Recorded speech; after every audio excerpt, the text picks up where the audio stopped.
What is up, YouTube? And today we're going to be talking about 5 NBA teams who could dethrone the Golden State Warriors. So this is a little bit of a crazy topic because the Golden State Warriors absolutely look unstoppable for years to come. They signed Nick Young, Omri Caspi this offseason, and they were able to almost retain everybody from their bench. It's going to be pretty crazy to be able to stop the Golden State Warriors. Just keep in mind, I left the Cavs and the Spurs off the list because I felt like those two teams were obvious. Didn't feel like I needed to talk about them because they're both great teams and didn't really need to be talked about because they could definitely do it. And then I left the Washington Wizards off the list due to their bench just being not so great. And I didn't feel like they had the depth in order to beat the Golden State Warriors. Although the Wizards are a good team, maybe they make a move at the trade deadline. But for right now, as their team is looking, I'm going to say they can beat them. But a lot of these teams might not be able to beat them. So I guess you could make a case for the Washington Wizards too, but I left them off the list. Hope you guys do enjoy. Let's go ahead and get right into the top 5 teams. So now, with the first team we're going to be starting this list off is going to be the Oklahoma City Thunder, and that's for one obvious reason only. PG-13. Paul George was traded to the Oklahoma City Thunder this offseason. There's no wonder why they're on this list. With Russell Westbrook and Paul George paired together, that's going to be a nice dynamic duo like it was with Russell Westbrook and Kevin Durant. Paul George is slightly less worse than Kevin Durant, but Paul George can still get it done, obviously. The Thunder signed Patterson. They extended Roberson. They signed Jameer Nelson. The Thunder are looking good this coming season, and they still have Enes Kanter, and a lot of people are expecting Steven Adams to get a lot better, so maybe Steven Adams progresses and becomes a beast next year. Who knows? I think the Thunder have a chance of beating the Warriors next year, as crazy as it sounds. With Russell Westbrook and Paul George in your arsenal, your bench is looking a little bit better. Steven Adams could get better. You still have Enes Kanter. I feel like these two could get it done against the Warriors. Maybe they add a couple more pieces at the trade deadline or something like that, and I feel like that could help them out a lot too. I just don't see why not. This team cannot do it, man. I feel like they can. It's going to be tough. I mean, Russell Westbrook and Kevin Durant were able to take the Warriors on a 3-1 lead, but then they blew it, obviously. But there was no Kevin Durant on that Warriors team either, so we'll have to wait and see. But I feel like the Oklahoma City Thunder could have a legit chance of beating the Warriors. I don't see why not, and I can definitely see them doing it. Although I feel like they need to add a couple more pieces to be like legit to beat them. But they're very close right now. Next, we got obviously the Minnesota Timberwolves. Tom Thibodeau went all in on this team this offseason. He grabbed Jimmy Butler. He signed Taj Gibson. He signed Jeff Teague. This Timberwolves team looks a lot like they can beat the Warriors. On paper, they do. But a lot of people are doubting them because Andrew Wiggins and Karl-Anthony Towns are still young. I feel like they've been long enough in the league that the Timberwolves can definitely win over 55 games, honestly. I know that's pretty crazy. I mean, it usually doesn't work gelling just all these superstars in one offseason together, then next season expecting them to take it like to 70 games and win a championship or something like that. But with overtime, this season, I feel like the Timberwolves will get better. They'll develop chemistry, and I feel like this team has the best shot out of everybody on paper to beat the Golden State Warriors. They have a team from top to bottom, a starting 5 that could stop them, and the bench to match up with the Warriors bench, because the Warriors bench is going to be pretty nice next year. The Timberwolves do have this 3-time Sixth Man of the Year in Jamal Crawford. They replaced Ricky Rubio with Jeff Teague. They replaced their power forward position with Taj Gibson.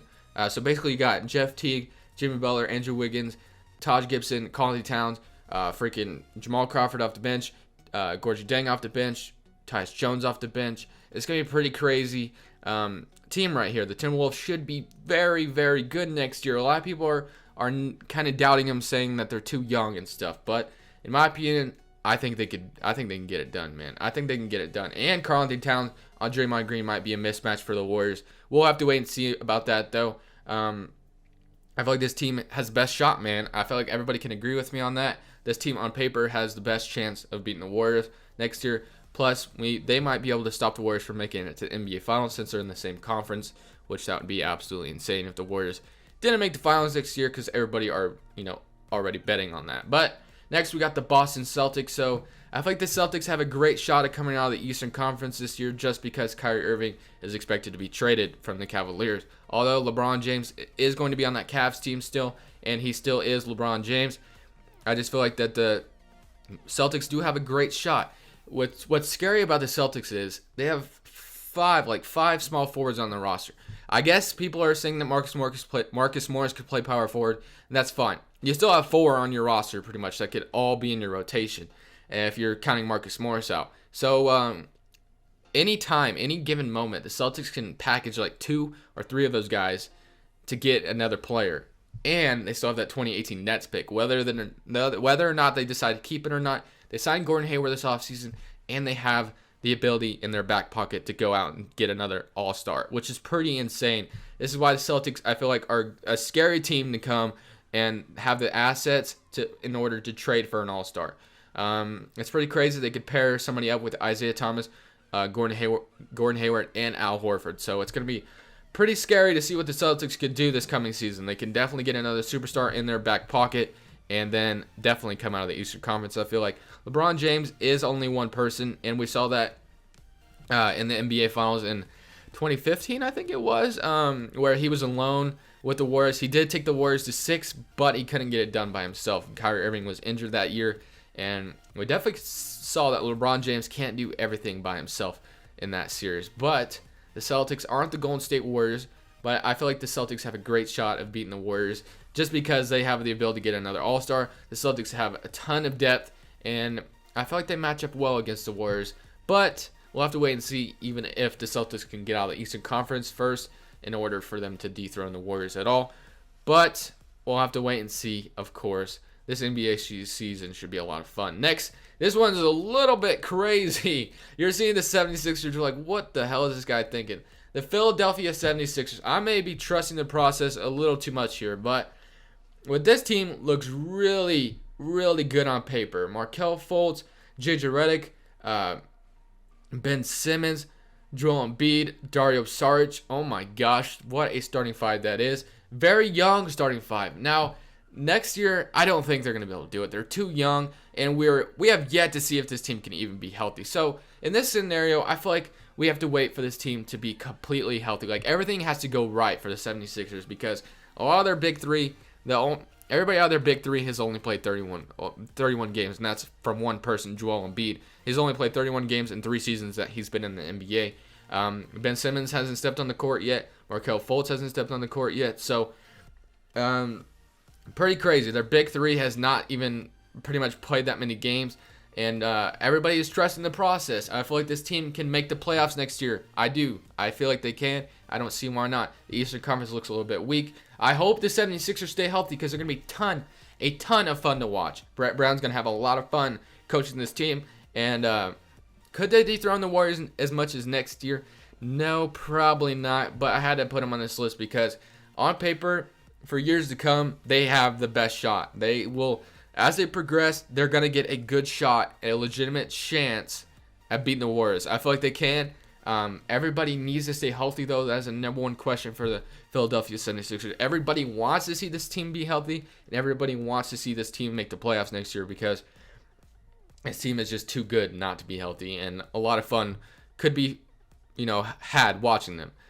With J.J. Redick on the team as well, he's never missed playoffs in his career, so I feel like that could be another luck factor in their back pocket. So the 76ers maybe could do it, but not next year. Next, we got the Houston Rockets. So the Rockets are pretty much the team that, thought they had a plan to beat the Warriors last year. They did. They thought they had a plan going in. Obviously, they didn't meet the Warriors in the playoffs, so we didn't know what would happen. They lost to the Spurs. But the Rockets were just going to chuck up as many threes as they could. They had a lot of three-point shooters on their team, and it may have worked. We don't know. We didn't see it. I mean, you could count regular season games, but playoffs are way different. So, and they got Chris Paul this offseason. They still have a chance of getting Melo. We don't know yet. Melo is seriously wanting to go to Houston. So that's why, for that reason only, I think Chris Paul, James Harden, and if you get Carmelo Anthony, that team is legit. And I feel like that team even may have a better chance on paper than the Timberwolves to beat the Warriors, just because they're all veterans and they all have been in the league for too long not to be able to know what the hell they're doing. Although, I'm not saying the Timberwolves don't know what they're doing. I guess that was kind of a bad statement there, but I feel like you guys know what I meant. Like, the Timberwolves are too young. Some of them are too young for right now, And as the Rockets, with 2 veteran guys and James Harden, definitely have a shot of beating them next year, I feel like. But we have to wait and see if they even get Carmelo Anthony. Carmelo Anthony may not even be traded to the Rockets. The Rockets just don't have the assets. They don't want to give up anyone else besides Ryan Anderson, I feel like. Maybe I'm wrong about that, but the Knicks do not want Ryan Anderson. I don't blame them either. Ryan Anderson doesn't make them better, and it just puts them in a bad cap situation. So the Rockets have been begging Carmelo Anthony to want to be traded somewhere else. I don't know how that's going anymore, but it just seems like we keep on waiting and waiting for Carmelo Anthony to be traded, but it just hasn't happened yet, guys. This is why the Rockets with James Harden, Chris Paul, Carmelo Anthony, I feel like have a great shot of beating the Warriors and match up well against them. And their bench with Eric Gordon is still good as their 6th man. That's it for me, though, guys. Leave a like if you did enjoy, and subscribe if you haven't already. But thank you guys for your continued support, and I hope you guys did enjoy this list. We should have more top 5, or not top 5, but 5 things lists keep coming on the channel. That's it for me, guys. This is Crushables, and I'm saying peace.